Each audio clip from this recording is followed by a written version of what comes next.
Dear students, good morning.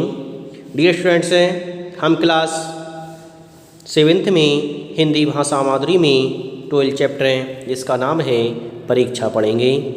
यह chapter Hindi के श्रेष्ठ लेखक मुंशी प्रेमचंद द्वारा लिखित है। मुंशी प्रेमचंद को हिंदी का कलम का जादूगर कहा जाता है। मुंशी प्रेमचंद ने अपने उपन्यासों के द्वारा हिंदी जगत को प्रकाशित किया है। इन्होंने इस कहानी के माध्यम से समझाया है कि जिसके मन में गरीबी के लिए दया एवं सहानुभूति होती है वह अपने धर्म से कभी भी पीछे नहीं हटेगा। जो गरीबों के लिए दया एवं सहानुभूति रखता है वह कभी भी अपने धर्म से पीछे नहीं हटेगा, वह समाज के लिए अच्छा प्रेरणा स्रोत बनेगा। लेखक कहता है कि रियासत देवगढ़ में यह खेल बिल्कुल निराली बात थी। पढ़े लिखे भले मानस लोग शतरंज और ताश जैसे गंभीर खेल खेलते थे। दौड़ धूप के खेल बच्चों के लिए खेल समझे जाते थे। खेल बड़े उत्साह से जारी थे।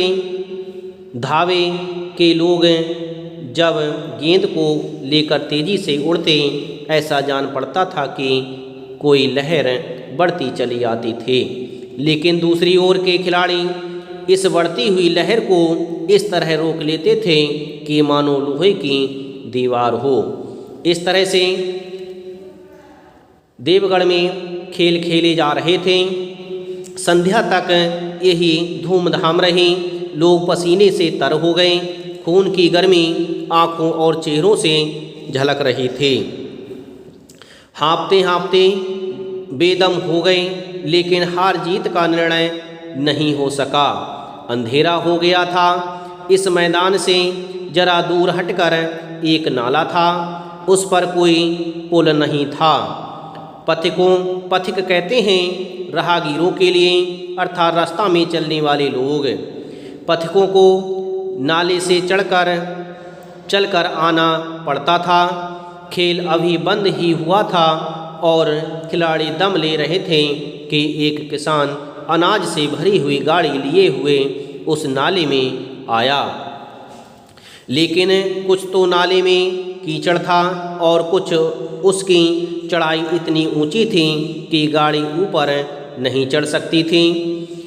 वह कभी बैलों को ललकारता था, कभी पहियों को हाथ से ढकेलता था, लेकिन बोझ अधिक था और बैल कमज़ोर थे, इसलिए गाड़ी ऊपर नहीं चढ़ पा रही थी। गाड़ी ऊपर को न चढ़ती और चढ़ती भी तो कुछ दूर चढ़कर फिर खिसक कर नीचे पहुंच जाती थी। किसान बार बार जोर लगाता और बार बार झुंझलाकर बैलों को मारता था, लेकिन गाड़ी उभरने का नाम नहीं ले पा रही थी। बेचारा इधर उधर निराश होकर ताकता था, मगर वहाँ कोई नज़र न आता था। वह इधर उधर इसलिए ताक रहा था कि कोई आकर के उसकी मदद कर दे। वह बहुत परेशान था। वह गाड़ी को ऊपर नहीं चढ़ा पा रहा था। गाड़ी को अकेले छोड़कर कहीं जा भी नहीं सकता था। बड़ी विपत्ति में फंसा हुआ था। इसी बीच खिलाड़ी हाथों में डंडे लिए घूमते घामते उधर से निकले। किसान ने उनकी तरफ सहमी हुई आंखों से देखा, परंतु किसी से मदद मांगने का साहस नहीं हुआ। जब उसने वहाँ पर खिलाड़ियों को देखा तो उसने सहमी हुई आंखों से उसकी ओर देखा, परंतु वह उनसे किसी भी तरह से मदद मांगने के लिए साहस नहीं जुटा पाया।